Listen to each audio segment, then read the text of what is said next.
नमस्कार दोस्तों।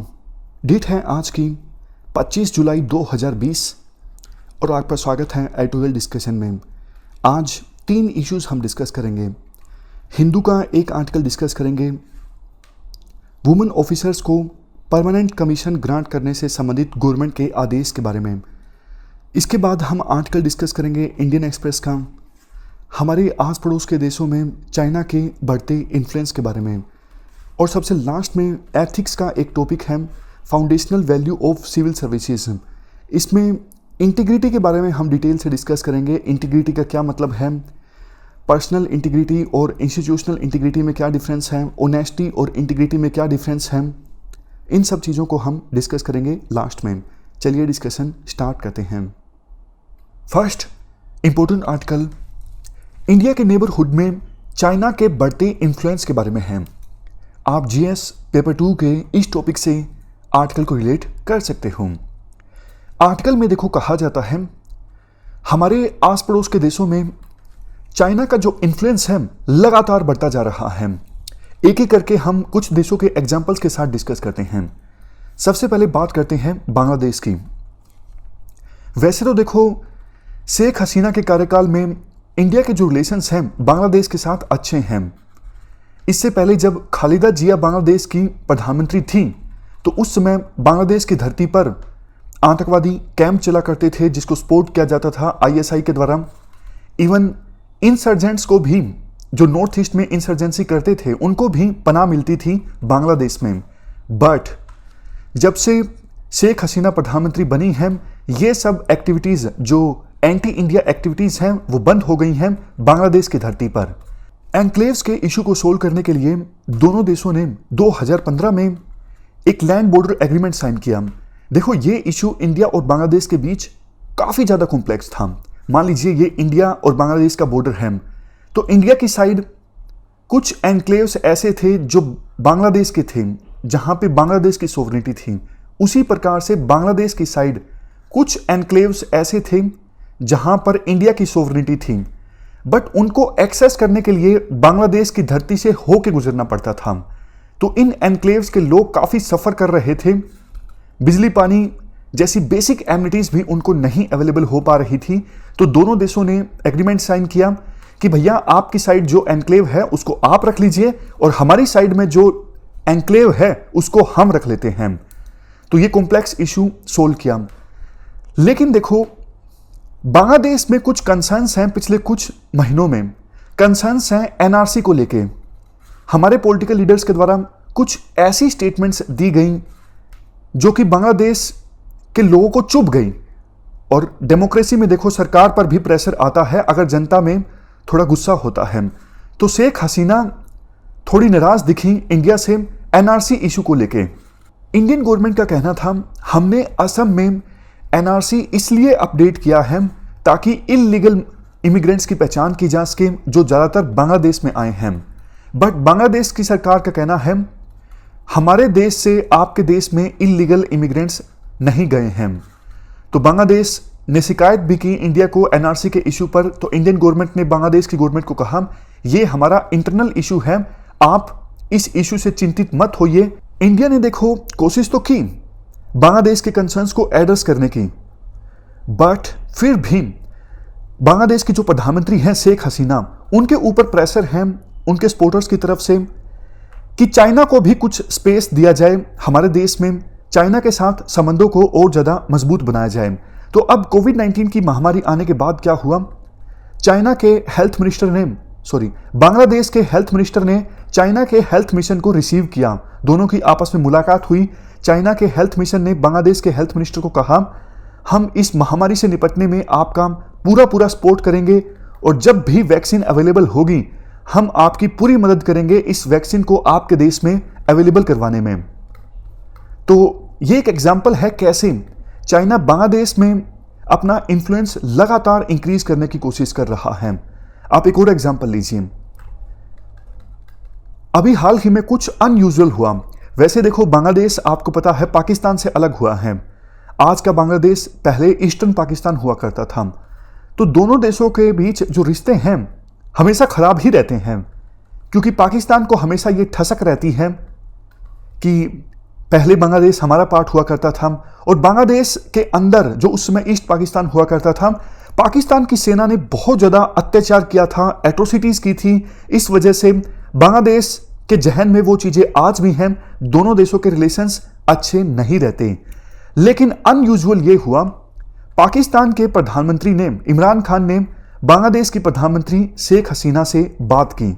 खबरें इस प्रकार की भी आ रही हैं, दोनों ने जो जम्मू एंड कश्मीर है इस इशू पर भी बात की। तो ये इंडिया के लिए चिंता की बात है। और देखो, कहा यह जा रहा है एक्सपर्ट्स के द्वारा, दोनों के बीच एक मीडिएशन का काम किया जा रहा है चाइना के द्वारा, ताकि इंडिया को घेरा जा सके दोनों तरफ से। इसके बाद आप एग्जाम्पल लीजिए नेपाल का। नेपाल के बारे में तो देखो आपको पता है किस प्रकार से जो चाइना की एम्बेसडर हैं नेपाल में अभी फिलहाल, उनका जो इंटरफेरेंस है वो लगातार बढ़ रहा है। वो केपीएस ओली की मदद कर रही हैं प्रधानमंत्री बने रहने के लिए, और इसके जवाब में जो प्रधानमंत्री ओली हैं वो लगातार इंडिया के अगेंस्ट स्टेटमेंट देते जा रहे हैं। जैसे उन्होंने कहा भगवान राम नेपाली थे, उन्होंने कहा इंडिया ने हिंदू सभ्यता को हाईजैक कर लिया है, उन्होंने ये भी कहा हमें इंडियन वायरस से ज़्यादा खतरा है। सबसे लास्ट में नेपाल की पार्लियामेंट में एक बिल पास हो गया, उन्होंने एक नया मैप अडॉप्ट कर लिया, जिसमें देखो कुछ ऐसा एरिया भी है जो वैसे इंडिया का है। तो कहने का मतलब ये है, चाइना की सह पर नेपाल की जो सरकार है वो एंटी इंडिया काम करती जा रही है, और नेपाल में चाइना का इन्फ्लुएंस इंक्रीज होता जा रहा है। नेपाल के बाद आप एग्जाम्पल लीजिए श्रीलंका का। देखो, इस कोविड-19 की महामारी से श्रीलंका की सिचुएशन काफ़ी ख़राब हुई है, और इस सिचुएशन से बाहर निकलने के लिए श्रीलंका को फिलहाल $500 मिलियन की आवश्यकता है। और श्रीलंका देखो जानता है फिलहाल की सिचुएशन में एक ही देश हमारी मदद कर सकता है, और वो है चाइना। इससे पहले भी चाइना ने श्रीलंका में हम्बनटोटा पोर्ट को लीज पर लिया। कितने सालों के लिए? 99 ईयर्स के लिए। कोलंबो पोर्ट सिटी को भी बिल्ड किया गया चाइना के द्वारा। लेकिन देखो, इन सब चीज़ों के बदले में चाइना अपनी बात मनवाएगा श्रीलंका से। श्रीलंका के बाद आप एग्जाम्पल लीजिए भूटान का। आपको याद होगा हमने डिस्कस किया था कि भूटान के एक एरिया, त्रासीगांग एरिया पर चाइना ने क्लेम ठोक दिया है, जिसका बॉर्डर भी नहीं लगता चाइना के साथ। ये चाइना की एक कोशिश है इंडिया और भूटान के रिलेशंस में दरार डालने का, और भूटान को इंडिया के इन्फ्लुएंस से बाहर निकालने के लिए। इसके बाद आप ईरान का एग्जाम्पल लीजिए, जो इंडियन सब कॉन्टिनेंट में नहीं आता, लेकिन ट्रेडिशनली ईरान के रिश्ते हमारे साथ ठीक ठाक रहे हैं। हमें वहाँ पर एक रेल लाइन डेवलप करनी थी, लेकिन वो प्रोजेक्ट ईरान ने अब इंडिया से वापस ले लिया। चाइना ने प्लान किया है $400 बिलियन ईरान में इन्वेस्ट करने का। और देखो, ईरान को ये लगने लगा, पहले ईरान को लगता था इंडिया के साथ अगर रिलेशंस इंप्रूव होंगे तो धीरे धीरे यूएसए के साथ भी रिलेशंस इंप्रूव हो सकते हैं, क्योंकि इंडिया के यूएसए के साथ रिलेशंस अच्छे हैं। और इसी के चलते छबार पोर्ट के लिए इंडिया ने वेवर ले लिया है यूएसए से, मतलब यूएसए के सैंक्शंस नहीं लागू होंगे छबार पोर्ट पर अगर कोऑपरेशन होता है इंडिया और ईरान के बीच। बट देखो, इंडिया इस प्रोजेक्ट को लेके आगे नहीं बढ़ रहा था, ईरान इम्पेशेंट होता जा रहा था। जैसे ही चाइना ने प्लान किया कि हम इतने रुपए इन्वेस्ट करेंगे, तो ईरान को लगा, कॉन्फिडेंस आ गया कि अब ये प्रोजेक्ट हम अपने आप से कंप्लीट कर सकते हैं। वैसे देखो, एक रीज़न ये भी कहा जाता है आजकल में, इंडिया को ऐसा भी लगता है कि तालिबान जल्द ही पावर में आ सकता है अफगानिस्तान में, और हो सकता है छबार पोर्ट को लेके जो ये ट्राइलेटरल एग्रीमेंट साइन हुआ था इंडिया, ईरान और अफगानिस्तान के बीच, तो इंडिया को लगता है कहीं ना कहीं तालिबान इस एग्रीमेंट को मानने से इनकार ना कर दे, तो फिर हमारी सारी जो इन्वेस्टमेंट है अफगानिस्तान में भी और ईरान में भी वो व्यर्थ में चली जाएगी। इसके चलते भी इंडिया ने प्रोजेक्ट को डिले किया, हालांकि ये राइटर का मानना है। तो कुल मिला के देखो, ईरान भी अब चाइना की तरफ ज़्यादा जा रहा है। तो इन सब एग्जाम्पल्स के साथ राइटर ये कहना चाहते हैं कि चाइना का जो स्फीयर ऑफ इन्फ्लुएंस है वो बढ़ता जा रहा है। इसका एक रीज़न ये भी है, इंडिया की इकोनॉमिक सिचुएशन फिलहाल खराब है। चाइना जितनी मदद कर सकता है हमारे पड़ोसी देशों की, हम फिलहाल उतनी मदद करने में सक्षम नहीं हैं। इसलिए हमें लाइक माइंडेड कंट्रीज के साथ मिलकर काम करना होगा। जैसे देखो यूएसए, जापान, जो चाइना के अगेंस्ट हैं, जो नहीं चाहते कि चाइना ज़्यादा पावरफुल हो, हमें इन देशों के साथ मिलकर काम करना होगा, ये इंश्योर करने के लिए कि इंडियन सब कॉन्टिनेंट में या फिर हमारे आस पड़ोस के जो देश हैं वो बिल्कुल चाइना के पाले में ना चले जाएं, चाइना की गोद में ना बैठ जाएं। तो ये हमने पूरा आर्टिकल डिस्कस किया चाइना के बढ़ते हुए इन्फ्लुएंस के बारे में। चलते हैं आगे। नेक्स्ट आर्टिकल इंडियन आर्मी में वुमेन ऑफिसर्स के लिए परमानेंट कमीशन से संबंधित है। बिल्कुल बेसिक्स से हम ये इशू डिस्कस करते हैं। सबसे पहला क्वेश्चन ये आता है, वुमेन ऑफिसर्स को इंडियन आर्मी में कब इंडक्ट करना स्टार्ट किया गया? देखो, वुमेन ऑफिसर्स का इंडियन आर्मी में इंडक्शन स्टार्ट होता है 1992 में। शुरुआत में वुमेन ऑफिसर्स को कमीशन किया जाता था सिर्फ 5 सालों के लिए, और वो भी कुछ चूजन स्ट्रीम्स में। हर एक स्ट्रीम में, जैसे कॉम्बैट रोल में, आर्टिलरी में, इन्फेंट्री में, इन रोल में वुमेन ऑफिसर्स को इंडक्ट नहीं किया जाता था। कुछ स्ट्रीम्स जैसे army education corpse, corpse of signals, intelligence corpse and corpse of engineers, in corpse में वुमेन ऑफिसर्स को इंडक्ट किया जाता था 5 साल के लिए।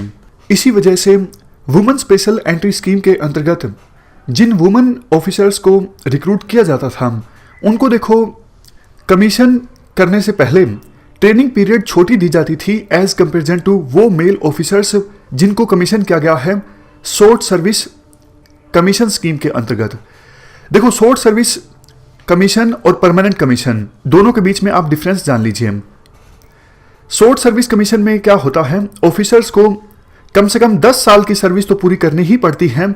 4 साल तक ऑफिसर की सर्विस को एक्सटेंड किया जा सकता है, जबकि परमानेंट कमीशन में ऑफिसर को कम से कम 20 साल की सर्विस पूरी करनी पड़ती है, जिसे एक्सटेंड किया जा सकता है रिटायरमेंट तक। तो देखो, 1992 में जब वुमेन ऑफिसर्स का इंडक्शन स्टार्ट हुआ था, उनको ना तो शॉर्ट सर्विस कमीशन दिया जाता था, ना ही परमानेंट कमीशन दिया जाता था। उनको सिर्फ 5 साल का कमीशन दिया जाता था, और वो भी कुछ चूजन स्ट्रीम्स में जो हमने डिस्कस किए। उसके बाद 2006 में WSES स्कीम को रिप्लेस कर दिया गया शॉर्ट सर्विस कमीशन स्कीम से, यानी 5 साल के बजाय शॉर्ट सर्विस कमीशन दिया जाना स्टार्ट हो गया वुमेन ऑफिसर्स को। शॉर्ट सर्विस कमीशन मतलब 10 साल की कंपलसरी सर्विस, और जिसको एक्सटेंड किया जा सकता है 14 साल तक। लेकिन वुमेन ऑफिसर्स पर जो रिस्ट्रिक्शन लगी थी कि वो इन्फेंट्री में या फिर आर्मर्ड कोर्प्स में काम नहीं कर सकती, वो रिस्ट्रिक्शंस लगी रही, यानी ये रिस्ट्रिक्शन को नहीं हटाया गया शॉर्ट सर्विस कमीशन के प्रोविजन के बाद भी। उसके बाद मेल ऑफिसर्स को तो परमानेंट कमीशन का ऑप्शन अवेलेबल था शॉर्ट सर्विस कमीशन के पूरा करने के बाद, लेकिन वुमेन ऑफिसर्स को ये ऑप्शन अवेलेबल नहीं था। क्योंकि देखो, पेंशन बेनिफिट्स स्टार्ट होते हैं 20 साल की सर्विस कंप्लीट करने के बाद, तो वुमेन ऑफिसर्स पेंशन सर्विस का लाभ नहीं उठा पाती थी, क्योंकि उनकी सर्विस मैक्सिमम 14 साल की हो सकती थी। इसी बीच 2003 में एक PIL फाइल की गई थी दिल्ली हाई कोर्ट में कि आर्मी में वो वुमेन ऑफिसर्स जिन्होंने शॉर्ट सर्विस कमीशन को पूरा कर लिया है, उनके पास भी ऑप्शन अवेलेबल होना चाहिए परमानेंट कमीशन को अवेल करने का। इसी से संबंधित एक और रिट पिटीशन 2006 में फाइल की गई थी मेजर लीना गौरव के द्वारा। इसके बाद देखो, सितंबर 2008 में डिफेंस मिनिस्ट्री का एक ऑर्डर आता है, वो वुमेन ऑफिसर्स जिन्होंने शॉर्ट सर्विस कमीशन को पूरा कर लिया है उनको परमानेंट कमीशन दिया जा सकता है, यानी मेल ऑफिसर की तरह उनके पास भी ऑप्शन होगा कि वो कंपलसरी रूप से 20 साल की सर्विस करें और उसके बाद जिसे एक्सटेंड किया जा सके रिटायरमेंट तक। लेकिन वुमेन ऑफिसर्स को परमानेंट कमीशन मिल सकेगा सिर्फ चूजन फील्ड्स में, सभी फील्ड्स में नहीं, जैसे जज एडवोकेट जनरल डिपार्टमेंट और उसके बाद आर्मी एजुकेशन कोर्प्स, सिर्फ इन्हीं फील्ड्स में। सॉरी। तो डिफेंस मिनिस्ट्री के इस सर्कुलर को चैलेंज किया गया था दिल्ली हाई कोर्ट में मेजर संजय यादव के द्वारा और दूसरों के द्वारा। उन्होंने कहा, देखो, सिर्फ कुछ ही स्पेसिफाइड स्ट्रीम्स में वुमेन ऑफिसर्स को परमानेंट कमीशन देने का ऑप्शन दिया जा रहा है, सभी फील्ड्स में नहीं दिया जा रहा है। तो दिल्ली हाईकोर्ट ने इन सभी पिटीशंस को क्लब कर दिया, 2003 के पिटीशन को, 2006 के पिटीशन को और 2008 के पिटीशन को। इनको क्लब करके अपना जजमेंट दिया 2010 में। दिल्ली हाईकोर्ट ने अपनी जजमेंट में कहा, एयरफोर्स, आर्मी की जो वुमेन ऑफिसर्स हैं जिन्होंने शॉर्ट सर्विस कमीशन को पूरा किया है और परमानेंट कमीशन के लिए वो ऑप्ट करना चाहती हैं, नहीं दिया गया है, ये गलत है। जो मेल एसएससी ऑफिसर्स हैं उन्हीं की तरह वुमेन ऑफिसर्स को भी परमानेंट कमीशन दिया जाए, ये आदेश दिया गया था दिल्ली हाईकोर्ट के द्वारा। लेकिन ये बेनिफिट अवेलेबल होगा सिर्फ उन्हीं वुमेन ऑफिसर्स के लिए जो अभी सर्विस में हैं, जिन्होंने प्रोसीडिंग स्टार्ट करवाई थी हाईकोर्ट के सामने, और जो रिटायर हो गई हैं रिट पिटीशंस चलने के दौरान, उनको फिर से रीइंस्टेट किया जाएगा अगर उनकी एज बाकी है, और सारे बेनिफिट्स उनको प्रोवाइड किए जाएंगे। गवर्नमेंट ने दिल्ली हाईकोर्ट के इस ऑर्डर को चैलेंज किया था सुप्रीम कोर्ट के सामने, और इसी बीच दिल्ली हाईकोर्ट ने जो भी आदेश दिया था उसको इंप्लीमेंट नहीं किया गया डिफेंस मिनिस्ट्री के द्वारा। तो ये सब प्रोसीडिंग्स जब चल रही थी तो 2019 फरवरी में गवर्नमेंट ने एक ऑर्डर पास किया कि एसएससी वुमेन ऑफिसर्स को परमानेंट कमीशन दिया जाएगा। एसएससी का मतलब अभी तक आप समझ ही गए होंगे, शॉर्ट सर्विस कमीशन। तो एसएससी वुमेन ऑफिसर्स को परमानेंट कमीशन दिया जाएगा आर्मी की और अधिक 8 स्ट्रीम्स में। पहले सिर्फ 2 स्ट्रीम में परमानेंट कमीशन का ऑप्शन दिया गया था 2008 में सरकार के द्वारा, और लेकिन फरवरी 2019 के आदेश में सरकार ने कहा 2 के बजाय 10 स्ट्रीम्स में ऑप्शन होगा एसएससी वुमेन ऑफिसर्स के पास परमानेंट कमीशन को ऑप्ट करने का।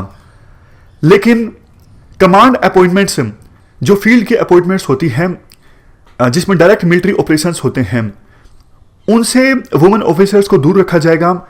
उनको काम करने दिया जाएगा सिर्फ स्टाफ पोस्ट में, जैसे एडमिनिस्ट्रेशन संबंधित जो पोस्ट होती हैं। ऐसा कहा गया था सरकार के द्वारा फरवरी 2019 में। सीधे लफ्जों में बात करें तो कॉम्बैट रोल नहीं दिया गया था वुमेन ऑफिसर्स को फरवरी 2019 के आदेश में। सरकार ने देखो काफी सारे आर्गुमेंट्स भी दिए सुप्रीम कोर्ट में कि क्यों वुमेन ऑफिसर्स को कमांड अपॉइंटमेंट्स नहीं दी जा सकती। सरकार ने फिजियोलॉजिकल फीचर्स का हवाला दिया। सरकार ने यह भी कहा कि कन्फ्लिक्ट जोन में तैनाती करनी होगी वुमेन ऑफिसर्स की अगर उनको परमानेंट कमीशन दिया जाता है कॉम्बैट रोल में। लेकिन कहीं ना कहीं सरकार देखो अपने दावों में ही घिर गई। एक तरफ सरकार ने यह भी कहा कि अभी 30% जो वुमेन ऑफिसर्स की पोस्टिंग होती है वो कन्फ्लिक्ट जोन में होती है। फिर बाद में फिजियोलॉजिकल फीचर्स का हवाला दिया गया। तो सुप्रीम कोर्ट ने सरकार को लताड़ लगाई कि आज के समय में ऐसी सोच जो है वो नहीं चलेगी। वुमेन ऑफिसर्स को मेल ऑफिसर्स की तरह इक्वलिटी हमें प्रोवाइड करनी होगी, तभी सोसाइटी में चेंज आएगा। अगर हम पुरानी सोच के हिसाब से चलते रहेंगे तो सोसाइटी में बदलाव नहीं आएगा। ये कहते हुए सुप्रीम कोर्ट ने जो वर्डिक्ट दिया है उसके अनुसार अब वुमेन ऑफिसर्स को हर एक रोल में परमानेंट कमीशन मिल सकेगा मेल ऑफिसर्स की भांति, और वुमेन ऑफिसर्स को कमांड अपॉइंटमेंट्स भी मिल सकेंगी। पहले वुमेन ऑफिसर्स सिर्फ कर्नल रैंक तक जा सकती थी, लेकिन अब वो और भी ऊपर जा सकेंगी और पेंशन संबंधित बेनिफिट्स का लाभ भी उठा सकेंगी। तो ये जो ऑर्डर है सुप्रीम कोर्ट का काफी प्रोग्रेसिव ऑर्डर है। सुप्रीम कोर्ट का ये वर्डिक्ट 5 महीने पहले आया था फरवरी में। इस वर्डिक्ट में सुप्रीम कोर्ट ने कहा था इंडियन आर्मी के वुमेन ऑफिसर्स के संदर्भ में आपको अपना माइंडसेट चेंज करने की आवश्यकता है। अब क्या हुआ है, देखो सुप्रीम कोर्ट के ऑर्डर के बाद अब गवर्नमेंट ने फाइनली एक ऑर्डर इशू किया है जिसमें कहा गया है इंडियन आर्मी के जो वुमेन ऑफिसर्स हैं उनको परमानेंट कमीशन ग्रांट किया जाएगा। ऑर्डर स्पेसिफिकली बोलता है इंडियन आर्मी की सभी 10 स्ट्रीम्स में जिन महिलाओं को अभी फिलहाल शॉर्ट सर्विस कमीशन प्राप्त है, यानी जो एसएससी वुमेन ऑफिसर्स हैं उनको परमानेंट कमीशन ग्रांट किया जाएगा।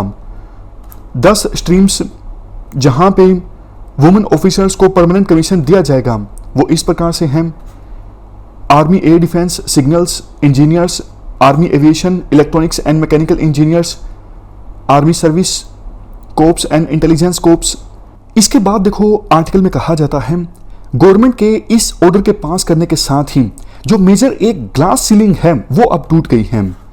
अक्सर कहा जाता है आर्मी जो डोमेन है वो मैन डोमेन है, बट आपके सामने बहुत सारे एग्जाम्पल्स हैं। जैसे आप एग्जाम्पल लीजिए रानी लक्ष्मीबाई का, आप एग्जाम्पल लीजिए स्क्वाड्रन लीडर मिंटी अग्रवाल का। ये कौन है? देखो हमारे विंग कमांडर अभिनंदन, जिनको पाकिस्तान ने पिछले साल कैप्चर किया था और जो बालाकोट एयर स्ट्राइक में शामिल थे, उनकी टीम को गाइड किया गया था एक टीम के द्वारा और उस टीम में शामिल थी स्क्वाड्रन लीडर मिंटी अग्रवाल। लेकिन इन सब एग्जाम्पल्स के बावजूद आर्मी ये है, टोटल आर्मी में जो 40,825 ऑफिसर्स हैं उसमें से सिर्फ 1653 वुमेन ऑफिसर्स हैं। ओवरऑल परसेंटेज जो है महिलाओं की आर्म्ड फोर्सेस में बहुत ज़्यादा कम है। तो ये जो रिग्रेसिव माइंडसेट है कि आर्मी सिर्फ मैन का डोमेन है, ये रिग्रेसिव माइंडसेट चेंज होना चाहिए। और देखो जब तक ग्राउंड रियलिटी में मतलब ग्राउंड लेवल पे जब तक माइंडसेट चेंज नहीं होगा, सोच जो है लोगों की वो नैरो रहेगी, तब तक जो रियल जो चेंज है, चाहे वो आर्म्ड फोर्सेस हों या फिर गवर्नमेंट के दूसरे लेवल्स हों, वहां पर रियल चेंज नहीं आएगा। सुप्रीम कोर्ट के वर्डिक्ट ने काफ़ी अच्छा काम किया और इस वर्डिक्ट ने सरकार को मजबूर किया सभी 10 स्ट्रीम्स में वुमेन ऑफिसर्स को परमानेंट कमीशन ग्रांट करने के लिए। तो ये पूरा आर्टिकल हमने डिस्कस किया, चलते हैं आगे। नेक्स्ट आर्टिकल इंटीग्रिटी से संबंधित है। आप जीएस पेपर 4 के इस टॉपिक से आर्टिकल को रिलेट कर सकते हो। पहले हम इंटीग्रिटी को डिटेल से डिस्कस करते हैं। आप मुझे ये बताइए इंटीग्रिटी का मतलब क्या है। बहुत बार यूपीएससी ने इंटीग्रिटी के बारे में क्वेश्चन पूछा है। आप बताइए जब भी आप इंटीग्रिटी के बारे में सुनते हो सबसे पहली चीज़ आपके दिमाग में क्या आती है? देखो इंटीग्रिटी का लिटरल मतलब है अनडिवाइडेड, वो चीज़ जो डिवाइडेड नहीं है, पूरी है, कंप्लीट है। समझ गए? ये लिटरल मतलब है इंटीग्रिटी का। कोई ऐसी चीज़ जो अनडिवाइडेड है यानी वोल है, कंप्लीट फॉर्म में है, पूरी है। इसका सीधा सीधा मतलब देखो ये निकलता है इंटीग्रिटी वैल्यूज का एक होलिस्टिक कंसेप्ट है। फिर से बोलता हूं, इंटीग्रिटी वैल्यूज का एक होलिस्टिक कंसेप्ट है। जब किसी पर्सन की थॉट्स वैल्यूज से मैच होती है, इसका मतलब उस पर्सन में इंटीग्रिटी है। जब किसी पर्सन में वैल्यू सिस्टम कंसिस्टेंट रहता है, इसका मतलब उसमें इंटीग्रिटी है। चिंता मत कीजिए, दोबारा रिपीट कर दूंगा, आप बस ध्यान से सुनने की कोशिश कीजिए। जब किसी पर्सन की थॉट्स एंड वैल्यूज आपस में मैच होती है, पर्सन सोचता क्या है, पर्सन की वैल्यूज क्या है, दोनों चीज़ें आपस में मैच होती हैं। ऐसा नहीं कि पर्सन बोलने के लिए उसकी वैल्यूज अलग हैं कि हाँ भाई मैं ऑनेस्ट हूँ, लेकिन वो अंदर से सोच रहा है कुछ ऐसा काम करने का कि वो काम ऑनेस्टी वाला नहीं है, तो इसका मतलब उस पर्सन में इंटीग्रिटी नहीं है। कहने के लिए उस पर्सन में वैल्यू अलग है लेकिन सोच कुछ और रहा है, इसका मतलब उस पर्सन में इंटीग्रिटी नहीं है। और आसान वर्ड्स में समझते हैं, जब किसी पर्सन में देखो वैल्यू सिस्टम कंसिस्टेंट रहता है, इसका मतलब उसमें इंटीग्रिटी है। क्या मतलब है वैल्यू सिस्टम कंसिस्टेंट रहने से? मैं आपको एग्जांपल की सहायता से बताता हूं। देखो घर में कोई पर्सन कहता है कि कास्ट सिस्टम अच्छा है, किसी पर्टिकुलर कास्ट के बारे में भले बुरे शब्द कहे जाते हैं, लेकिन वही पर्सन जब बाहर जाता है तो दिखावे के लिए बोलता है नहीं नहीं कास्ट सिस्टम तो खराब है, सभी ह्यूमन बींग्स को एक साथ ट्रीट करना चाहिए, सभी ह्यूमन बींग्स की डिग्निटी को इंश्योर करना चाहिए। तो यहाँ पे ड्यूल स्टैंडर्ड्स आ गए, यानी घर में अलग बिहेव, बाहर जाके अलग बिहेव। तो ड्यूल स्टैंडर्ड्स नहीं होने चाहिए। वैल्यू सिस्टम कंसिस्टेंट रहना चाहिए हर एक सिचुएशन में। अगर किसी पर्सन का वैल्यू सिस्टम कंसिस्टेंट रहता है, सेम स्टैंडर्ड्स रहते हैं हर एक सिचुएशन में, इसका मतलब उस पर्सन में इंटीग्रिटी है। इंटीग्रिटी को देखो सबसे इंपॉर्टेंट वैल्यू माना जाता है, क्योंकि अगर किसी पर्सन में इंटीग्रिटी नहीं है तो बाकी सब जो चीज़ें हैं, एफिशिएंसी, एक्सपर्टीज या फिर कंपैशन, एम्पैथी, वो सब चीज़ें फिर मीनिंगलेस हैं। इसी वजह से कहा जाता है इंटीग्रिटी जो है वो सबसे ज़्यादा इंपॉर्टेंट वैल्यू है। इंटीग्रिटी का मतलब वैसे ये भी होता है साउंडनेस ऑफ मोरल कैरेक्टर। फिर से बोलता हूं, इंटीग्रिटी का मतलब ये भी होता है साउंडनेस ऑफ मोरल कैरेक्टर। मतलब मोरल कैरेक्टर बहुत ज़्यादा साउंड है, बहुत ज़्यादा मजबूत है। और इंटीग्रिटी के कैरेक्टरिस्टिक्स ये सब हैं। अगर किसी पर्सन में इंटीग्रिटी है तो इसका मतलब वो पर्सन करप्ट नहीं है, उस पर्सन में अपराइटनेस है, उस पर्सन में ऑनेस्टी है, उस पर्सन में स्ट्रेट फॉरवर्डनेस है। वो पर्सन किसी भी सिचुएशन में हो अपनी वैल्यूज़ को होल्ड कर सकता है। तो ये सब कैरेक्टरिस्टिक्स हैं इंटीग्रिटी के, इन्हें आपको याद रखना है। अब एग्जाम्पल्स समझते हैं। जब हम कहते हैं कंसिस्टेंसी इन वैल्यू सिस्टम, मतलब ड्यूल स्टैंडर्ड्स नहीं होने चाहिए पर्सन के जिसके पास इंटीग्रिटी है। देखो, सिविल सर्वेंट्स संविधान की शपथ लेते हैं कि हम संविधान की वैल्यूज़ के हिसाब से काम करेंगे, तो उनके काम संविधान की वैल्यूज़ के हिसाब से होने भी चाहिए। ऐसा नहीं कि आपने संविधान की शपथ ले ली लेकिन आप काम कुछ और ही कर रहे हो, तो इसका मतलब आप में इंटीग्रिटी नहीं है। दूसरा एग्जाम्पल आप ले सकते हो। सिविल सर्वेंट देखो पीएमओ में काम करते हैं, सीएमओ में काम करते हैं, तो प्रधानमंत्री और सीएम के बहुत सारे प्राइवेट एस्पेक्ट्स का भी पता लगता है सिविल सर्वेंट्स को।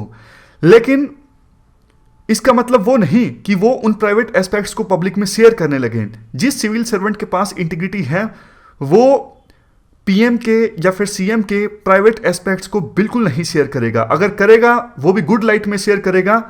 और क्योंकि देखो कोई सर्विस रूल्स है नहीं, मतलब कोई कंडक्ट रूल्स नहीं है इस संदर्भ में कि सीएम या फिर पीएम की कोई पर्सनल बात नहीं शेयर की जाएगी। ये काइंड ऑफ इंटीग्रिटी की बात है कि वो नहीं करेगा। जैसे संजय बारू है, जो मूवी आई है एक्सीडेंटल प्राइम मिनिस्टर, जिन्होंने पूर्व प्रधानमंत्री मनमोहन सिंह जी के साथ काम किया था। तो संजय बारू ने काफ़ी सारी ऐसी बातें लिखी हैं प्रधानमंत्री मनमोहन सिंह के बारे में जिस पर बहुत से लोग सवालिया चिन्ह उठाते हैं। बहुत से लोग कहते हैं कि ऐसी बातें आपको पब्लिक डोमेन में नहीं लानी चाहिए। मतलब आपने काम किया मनमोहन सिंह जी के साथ, अच्छी बात है।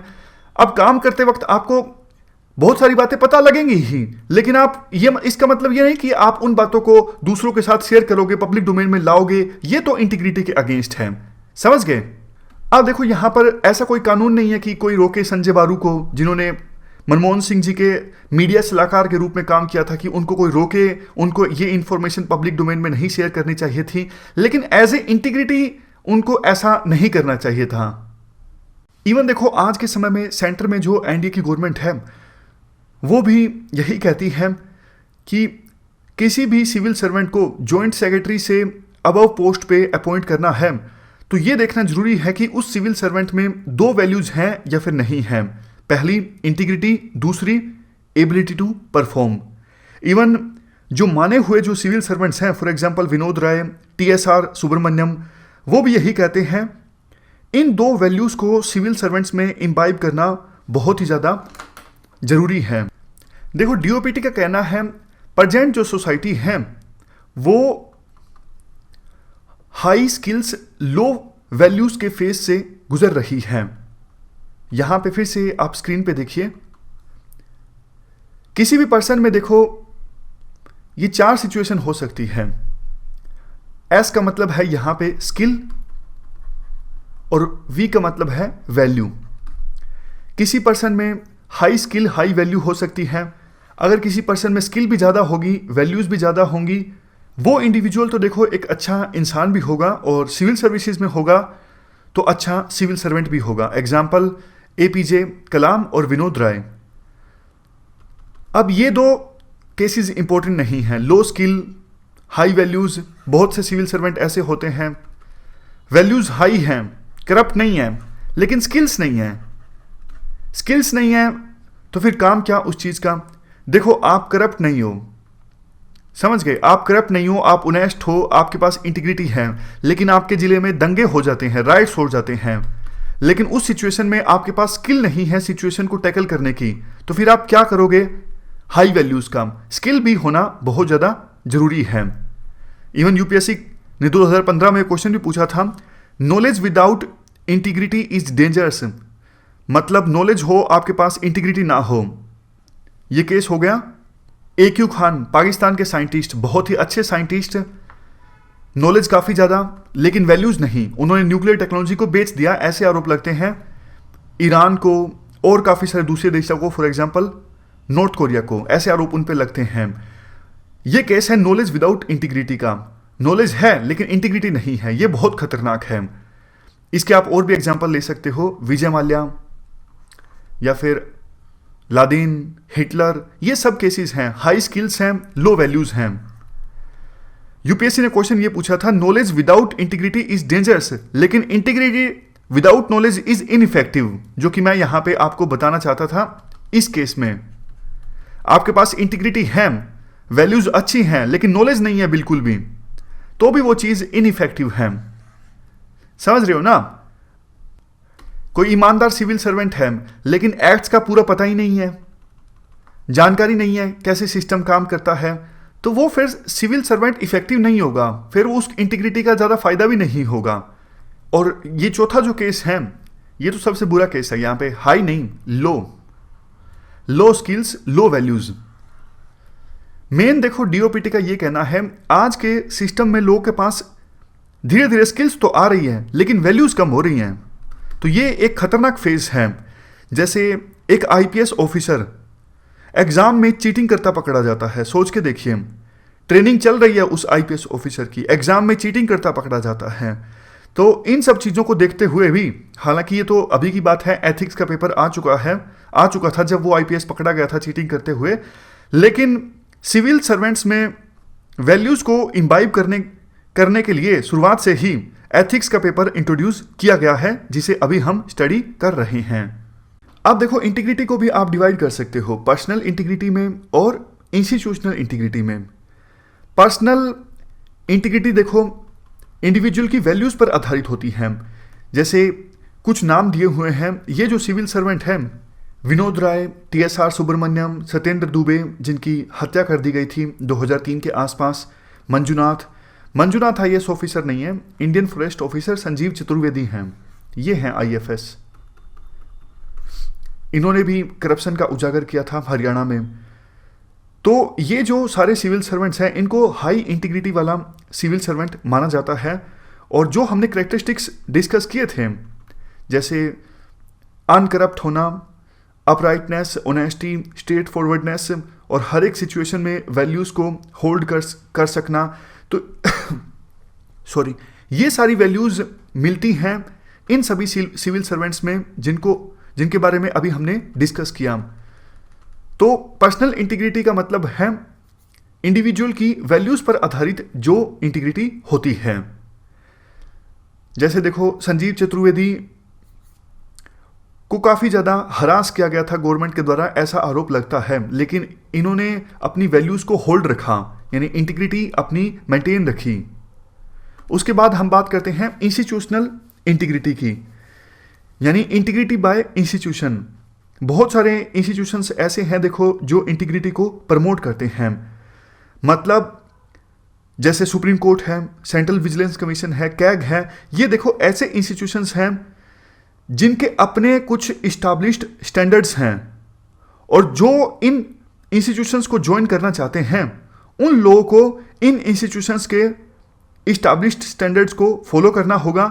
या फिर आप यूं कह सकते हो, जो भी पर्सन्स इन इंस्टीट्यूशंस को ज्वाइन करना चाहते हैं, क्योंकि यहां पर एग्जाम्पल दिए हुए हैं कुछ अच्छे इंस्टीट्यूशंस के जिनकी अपनी एक इंटीग्रिटी है, तो जो भी पर्सन इन इंस्टीट्यूशंस को ज्वाइन करना चाहते हैं उन पर्सन्स के जो स्टैंडर्ड्स हैं वो इन इंस्टीट्यूशंस के स्टैंडर्ड से मैच होने चाहिए।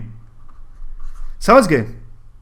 अब वैसे तो देखो सभी इंस्टीट्यूशंस को भी अपने ऑर्गेनाइजेशन के अंदर इंटीग्रिटी को प्रमोट करना चाहिए, लेकिन कुछ इंस्टीट्यूशंस ऐसे हैं खुद ही करप्शन को प्रमोट करते हैं।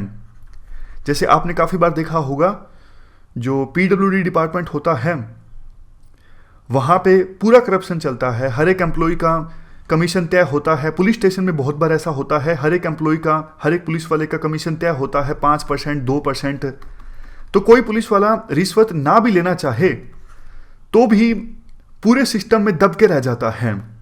समझ गए? मतलब ना चाहते हुए भी वो रिश्वत को मना नहीं कर पाता, क्योंकि पूरा सिस्टम ही ऐसा बना हुआ है।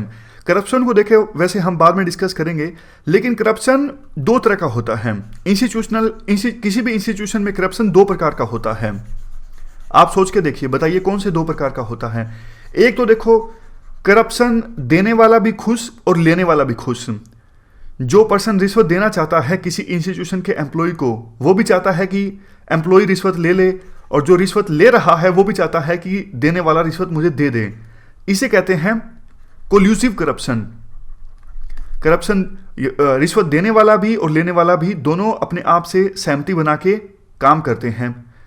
लेकिन कोर्सिव करप्शन ये होता है, एम्प्लॉय फोर्स करता है कि मुझे आप पैसा दो तभी मैं आपका काम करूंगा, अदरवाइज नहीं करूंगा। तो बहुत सारे इंस्टीट्यूशंस ऐसे हैं जहां पे कोल्यूसिव करप्शन देखने को मिलता है। कोल्यूसिव करप्शन को पकड़ना थोड़ा मुश्किल होता है, क्योंकि देने वाला भी नहीं बोलेगा मैंने रिश्वत दी है, और लेने वाला भी नहीं बोलेगा कि मैंने रिश्वत ली है। लेकिन कोर्सिव करप्शन को बहुत बार पकड़ना आसान होता है, क्योंकि जिससे रिश्वत मांगी जाती है वो शिकायत कर देता है, इसलिए उस एम्प्लॉय की असलियत बाहर आ जाती है जिसने रिश्वत मांगी है। अब नेक्स्ट क्वेश्चन ये इमर्ज होता है, इंटीग्रिटी को कैसे इनकलकेट किया जाए सिविल सर्वेंट्स के अंदर। तो इसके देखो काफ़ी सारे मेथड्स हैं, जैसे ट्रेनिंग की सहायता से, दूसरा रूल्स रेगुलेशंस लॉज इन सब चीज़ों की सहायता से, कैरेट एंड स्टिक अप्रोच, मतलब अगर आप कुछ गलत काम करते हो, इंटीग्रिटी के अगेंस्ट जाके काम करते हो तो कार्रवाई हो, फाइन हो, लेकिन अगर आप अच्छा काम करते हो इंटीग्रिटी के साथ तो इंसेंटिव मिले। तो ये कैरेट एंड स्टिक अप्रोच अपनाई जा सकती है।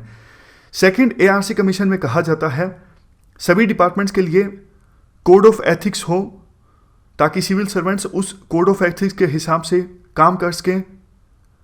नेक्स्ट, जैसे काफ़ी बार पार्लियामेंट डिसरप्ट होती है तो पॉलिटिशियंस के संदर्भ में भी ये पूछ लिया जाता है बार बार जो डिसरप्शन होता है, तो एग्जाम्पल दिया जाता है स्पीकर मॉनिटर करें कि कितनी बार पार्लियामेंट डिसरप्ट हुई है और कौन सा एमपी उसके लिए रिस्पॉन्सिबल है, एक रिपोर्ट पब्लिश की जाए।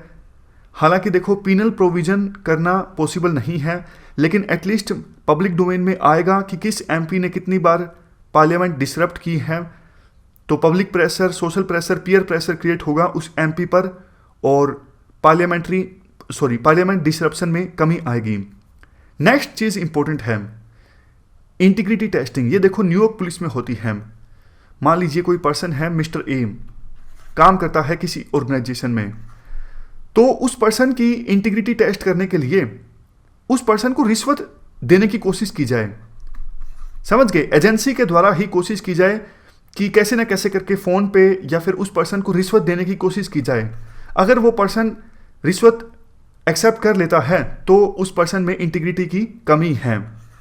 तो न्यूयॉर्क पुलिस में रैंडम रूप से काफ़ी बार एम्प्लॉयज़ की इंटीग्रिटी टेस्ट की जाती है कि कौन सा एम्प्लॉय वल्नरेबल है, कौन सा एम्प्लॉय रिश्वत को एक्सेप्ट कर लेगा अगर उसको कोई मौका मिलेगा। तो इससे पता लगता रहता है कि एम्प्लॉयज़ ठीक से काम नहीं कर रहे हैं या फिर कर रहे हैं, और उनके अंदर डर भी रहता है। सबसे लास्ट में एक पॉइंट ये दिया जाता है, जैसे देखो नए नए सिविल सर्वेंट्स की नियुक्ति होती है तो कोशिश ये करनी चाहिए कि पहली पोस्टिंग किसी ऑनेस्ट ऑफिसर के नीचे ही मिले।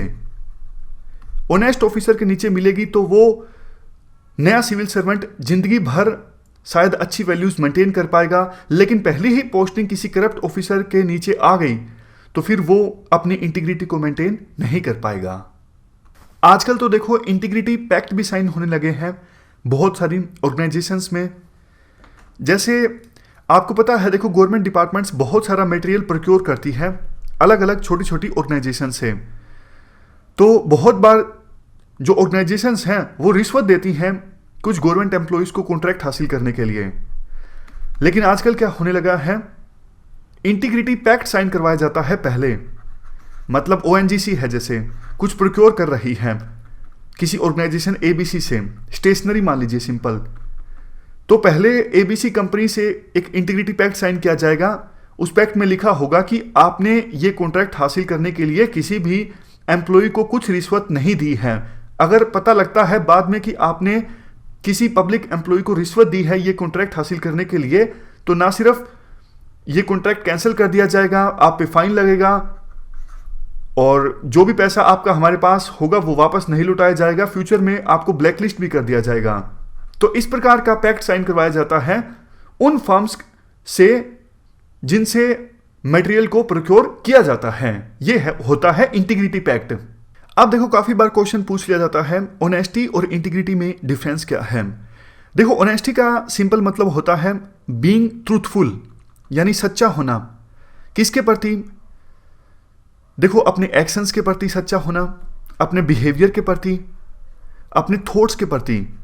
जैसे मैं एग्जांपल देता हूं, आपने कुछ काम किया है, आप बोल देते हो स्ट्रेट फॉरवर्ड कि हां मैंने ये काम किया है, तो इसका मतलब आप ऑनेस्ट हो।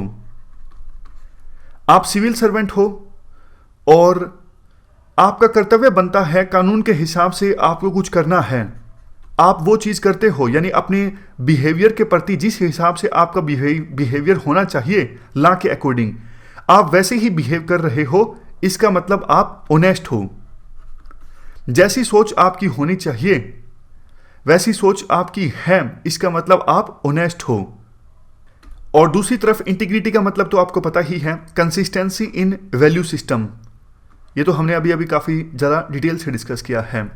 अब एग्जाम्पल के साथ समझते हैं डिफरेंस क्या है। हो सकता है देखो किसी पर्सन के हाई स्टैंडर्ड्स ना हो बिहेवियर में, लेकिन फिर भी वो ऑनेस्ट हो। जैसे मैं आपको एग्जांपल देता हूं, किसी पर्सन ने झूठ बोला लेकिन बाद में वो सच बता देता है कि हाँ मैंने झूठ बोला है, तो यानी वो अपने झूठ के बारे में ऑनेस्ट है। समझ गए? यानी स्टैंडर्ड्स हाई नहीं है, कुछ गलत काम किया है लेकिन साफ साफ बता दिया जाता है, अपने एक्शंस के प्रति ट्रूथफुल रहा जाता है कि हाँ मैंने गलत काम किया है, तो हो सकता है कि वो पर्सन ऑनेस्ट है। लेकिन इंटीग्रिटी में ऐसा नहीं होगा। इंटीग्रिटी जिसके पास होगी उसके स्टैंडर्ड्स हाई ही होंगे, वो गलत काम करेगा ही नहीं। जैसे अगली स्लाइड में एक एग्जांपल दिया हुआ है। देखो आपका सीनियर आपको आदेश देता है कि पीसफुल क्राउड पे फायरिंग कर दो, तो आप लॉ के अकॉर्डिंग काम कर रहे हो, लॉ के अकॉर्डिंग आप अपनी सीनियर की बात मानोगे, तो आप इनोसेंट क्राउड पे फायरिंग कर दोगे, यानी आप ट्रूथफुल हो अपने बिहेवियर के प्रति। लेकिन जिस पर्सन में इंटीग्रिटी होगी वो ऐसा काम नहीं करेगा, क्योंकि इंटीग्रिटी जिसके पास होती है उसके स्टैंडर्ड्स हाई होते हैं। ऑनेस्टी में स्टैंडर्ड्स हाई हो भी सकते हैं, नहीं भी हो सकते, कोई जरूरी नहीं है। जिसके पास इंटीग्रिटी होगी उसके पास तो ये सारी वैल्यूज होंगी जो हमने डिस्कस की थी। वो करप्ट नहीं होगा, वो उसके पास अपराइटनेस होगी, वो ऑनेस्ट होगा, वो स्ट्रेट फॉरवर्ड होगा, वो अपनी वैल्यूज को होल्ड करेगा हर एक सिचुएशन में। आप एक और एग्जांपल सहायता से समझ लीजिए क्या डिफरेंस है ऑनेस्टी और इंटीग्रिटी के बीच। देखो कोई पर्सन ऑनेस्ट हो सकता है लेकिन फिर भी कोई जरूरी नहीं कि वो अनकरप्ट होगा। एग्जाम्पल है यहाँ पे एच.सी. गुप्ता का। एच.सी. गुप्ता जिनको कोर्ट के द्वारा दोषी ठहराया गया। देखो इनके डिपार्टमेंट में करप्शन हुआ लेकिन इन्होंने रोकने के लिए कुछ नहीं किया। ये खुद ऑनेस्ट थे लेकिन इन्होंने करप्शन रोकने के लिए कुछ नहीं किया। तो एच.सी. गुप्ता ऑनेस्ट थे लेकिन फिर भी वो अनकरप्ट नहीं थे। जबकि वो सिविल सर्वेंट जिसके पास इंटीग्रिटी होगी वो ना सिर्फ ऑनेस्ट होगा, ना सिर्फ वो करप्शन करेगा, बल्कि वो अपने डिपार्टमेंट में करप्शन करेगा भी नहीं। यानी उसके गाइडेंस में कोई करप्शन नहीं होगा। ऐसा नहीं होगा कि उसके सबऑर्डिनेट्स करप्शन कर रहे हैं लेकिन वो करप्शन नहीं हो रहा है। नहीं, वो ना तो करप्शन करेगा ना ही करने देगा। तो ये बेसिक डिफरेंस है ऑनेस्टी और इंटीग्रिटी के बीच, जो हमने एग्जाम्पल्स की सहायता से समझा। तो ये थी हमारी आज की डिस्कशन। आज हमने 3 इश्यूज को डिस्कस किया। Thank you very much for discussion.